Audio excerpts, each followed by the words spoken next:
दोस्तों शुरू करने से पहले डिस्क्लेमर की वीडियो सिर्फ और सिर्फ एजुकेशनल पर्पस के लिए है, इन्वेस्टमेंट एडवाइस नहीं है। तो वीडियो को देखकर आप सीख सकते हो और इन्फॉर्मेशन को ले सकते हो। मार्केट वापस नीचे, निफ्टी ने 24,028 के आसपास की क्लोजिंग तो दी है, लेकिन मार्केट काफ़ी ज़्यादा गिर गया था। रिकवरी के साथ में क्लोजिंग है, लेकिन इतना कुछ खास रिकवर कर नहीं पाया। 422 पॉइंट्स नीचे, 1.73% की गिरावट है।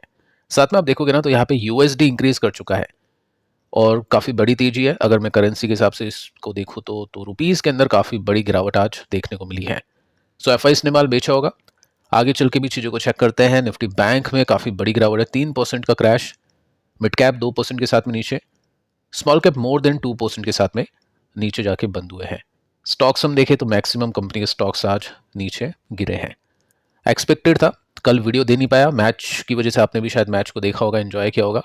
बाकी पिछले कुछ वीडियोस के अंदर अपन हमेशा बातचीत करते हैं मार्केट को लेकर कि अभी किसी में मार्केट के अंदर नेगेटिव सिचुएशन है। ब्लैक फ्राइडे की एक्सपेक्टेशन थी, वैसा देखने को मिला। और आज काइंड ऑफ ब्लैक मंडे भी हमने देखा।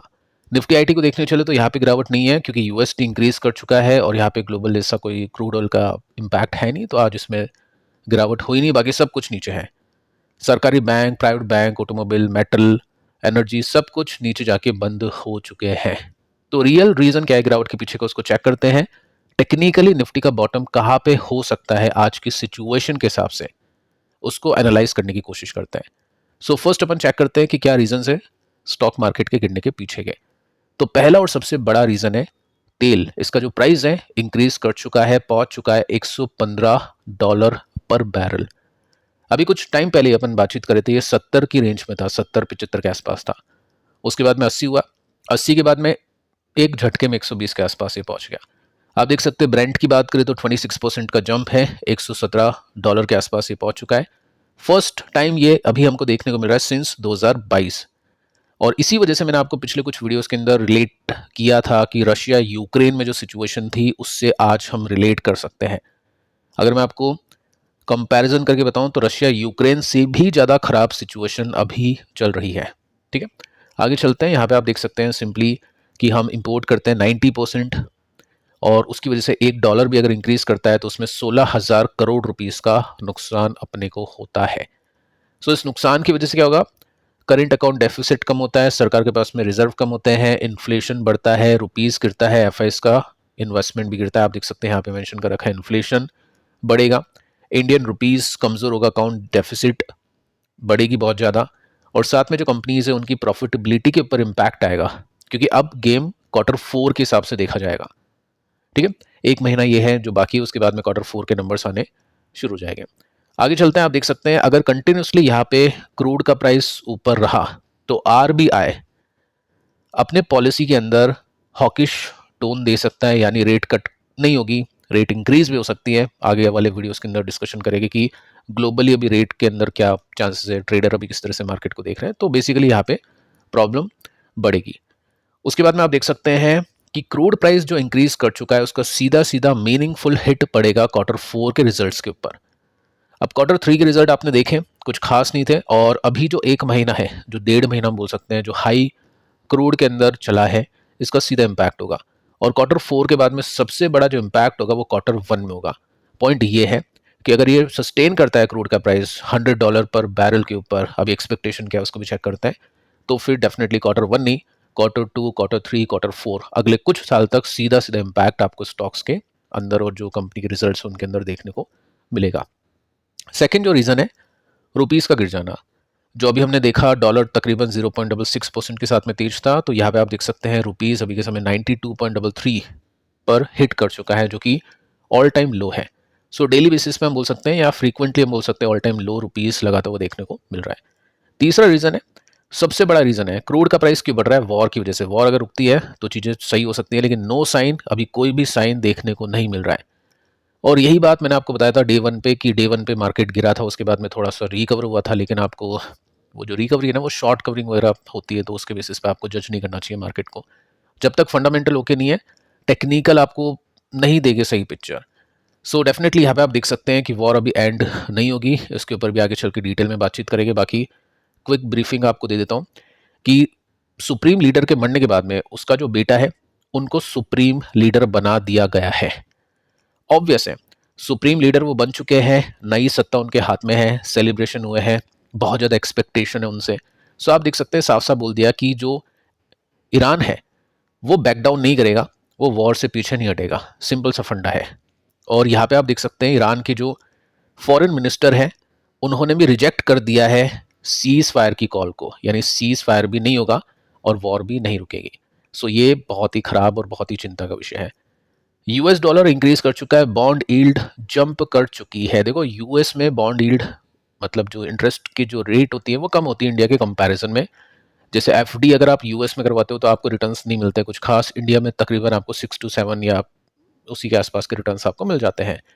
सो यूएस की बात करें तो यूएस में आप देख सकते हैं ये जंप कर चुकी है 2% के आसपास, बहुत बड़ा जंप है, और यहाँ पे ये पहुंच चुकी है 4.21% के आसपास। इंडिया के अंदर भी ये सिचुएशन है, तो इसी वजह से इन्वेस्टर्स अभी इन्वेस्ट करें बॉन्ड के अंदर, क्योंकि यहाँ पे सेफ रिटर्न्स मिल रहे हैं। इन्वेस्टर्स को पता है ये चीज़ें अभी सॉल्व नहीं होगी, तो कुछ टाइम तक हो सकता है, कुछ महीने तक, कुछ क्वार्टर तक पैसे हम वहाँ पे डिप्लॉय करके चले। ठीक है, तो ये अभी सीन चल रहा है और ये मैं आपको बहुत पहले से बता चुका हूँ। हम कैसे इन्वेस्टमेंट कर सकते हैं बॉन्ड्स में, ये भी मैं आपको बता चुका हूँ डिटेल में। अगर आप पिछले वीडियोस को देख चुके हो तो आपको पता होगा। आगे चलते हैं। ग्लोबल बिकवाली चल रही है। अगर मैं एशिया की बात करूँ तो आपने कोरिया का मार्केट देखा, कॉस्पी, जो कि बहुत बढ़ चुका था लेकिन स्टिल कंटिन्यूसली गिरा है, 6% के साथ में क्रैश हुआ था। जापान के मार्केट को देखें तो 5.5% के साथ में क्रैश हुआ था। इंडियन मार्केट बचा हुआ है, इतना कुछ खास नहीं गिरा, उसके पीछे का रीजन आपको बताइए, टेक्निकल्स में हम देखते हैं। सो देखिए दोस्तों, यहाँ पे हमने ये देखा कि जो बड़े बड़े इन्वेस्टर्स हैं वो रिटेल इन्वेस्टर्स को बताने की कोशिश करें कि कोई प्रॉब्लम नहीं है, पैसे लगाओ, और मार्केट के अंदर ऐसी कोई चिंता नहीं करनी चाहिए, क्योंकि ये जो वॉर है ये पहले से ही प्राइज इन है।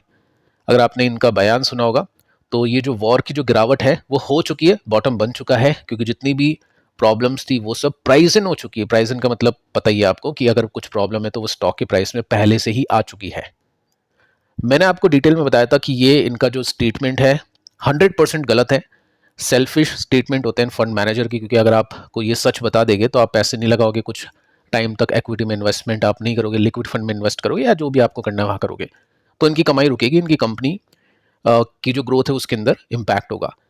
तो ये बात गलत है। अब देखो रियल रीज़न ये है कि वॉर अभी तक प्राइस इन नहीं हुई है। इट मीन्स मार्केट यहाँ से और गिर सकता है। आप देख सकते हैं 9 मार्च का डेटा अगर आपको मैं दिखाऊं तो यहाँ पे आप देख सकते हैं impact of the war is not fully priced in. जो मार्केट आज गिरा है वो भी पूरी तरह से प्राइज इन अभी तक नहीं हो पाया है वैल्यूएशन के हिसाब से, यानी मार्केट को आज और गिरना था। डीआईएस के पास में अच्छा पैसा है तो मार्केट जस्ट 2% गिरा, लेकिन मार्केट आज 5 से लेकर 6% 7% गिरता बाकी एशियन मार्केट के हिसाब से, तब जाके मार्केट आज की जो सिचुएशन है उसके हिसाब से प्राइस इन होता। सो हम प्राइस इन नहीं हो पा रहे हैं, इट मीन्स मार्केट अभी और गिर सकता है। ठीक है, मैं आपको डरा नहीं रहा हूँ, जस्ट मैं आपको बता रहा हूँ, और वैसा ही अभी चल रहा है डेटा, जैसा जैसा आ रहा है वैसा वैसा मार्केट चल रहा है। तो अब ठीक है, टेक्निकली गिरावट और हो सकती है, यहाँ पे सजेशन दिया है कि प्राइस अभी भी एलिवेटेड है वैल्यूएशन के हिसाब से। अगर एनर्जी प्राइसेस और ऊपर जाते हैं तो यहाँ से डेफिनेटली गिरावट होगी। देखो वॉर ऐसे प्राइस नहीं होती, कॉमन सेंस है, बाकी ठीक है बड़े इन्वेस्टर्स कहते हैं, क्योंकि रिटेल इन्वेस्टर्स को ज़्यादातर डेटा नहीं पता, वो समझदार नहीं होते हैं, तो ठीक है, अलग बात है। बट अगर आप इस चैनल को देखते हो तो जो डेटा मैं आपको देता हूँ उससे आपको काफ़ी हेल्प मिलती होगी। अब देखो निफ्टी में हुआ क्या है, निफ्टी आज 2% से ज़्यादा नीचे था लेकिन रिकवरी दी है निफ्टी ने, तकरीबन 1% ऊपर जाके निफ्टी ने रिकवरी दी। आप देख सकते हैं पैटर्न वैसा का वैसा है जो पिछले कुछ दिनों में अपन ने देखा। गैप डाउन हुआ निफ्टी, यहाँ पे ओपन होता है, उसके बाद में रिकवरी आती है निफ्टी में और 1% ऊपर जाके निफ्टी बंद होता है। इसके पीछे का रीज़न कुछ ऐसा है कि डीआईएस के पास में अच्छा पैसा है तो डीआईएस यहाँ पे रिकवरी देने की कोशिश करे। बट एक्चुअली मार्केट को अगर मैं आपको टेक्निकल्स में दिखाऊं, जो कि मैं आपको पहले से ही पिक्चर बता चुका था, मैंने आई थिंक इस एरो को बनाया था कि मार्केट हो सकता है इस तरह से चीज़ों को प्ले कर जाए, और वही सिचुएशन अभी के समय अपने को देखने को मिली है। सो ये जो शॉर्ट कवरिंग थी ये वाली, ये कोई टिकाऊ तेजी नहीं थी, और उसके बाद में मार्केट ने आपको बता दिया कि गिरने के लिए मार्केट तैयार है। क्वेश्चन ये बनता है कि मार्केट कितना गिर सकता है। एक्चुअली ना मुझे पता, ना आपको पता, ना किसी को पता, लेकिन हम क्या कर सकते हैं, हम एनालिसिस कर सकते हैं पिछली बार का, कि पिछली ऐसी सिचुएशन हुई थी जब क्रूड ऑयल का प्राइस 129 तक पहुंच गया था, तो उस समय मार्केट ने कैसा परफॉर्म किया था। ठीक है, सो यहाँ पे आप देख सकते हैं रशिया यूक्रेन की सिचुएशन थी, उस समय मार्केट गिरा था तकरीबन 90% या मोटा मोटी बोल सकते हैं 20%। सो हमने एक्चुअली एक बियर मार्केट देखा था।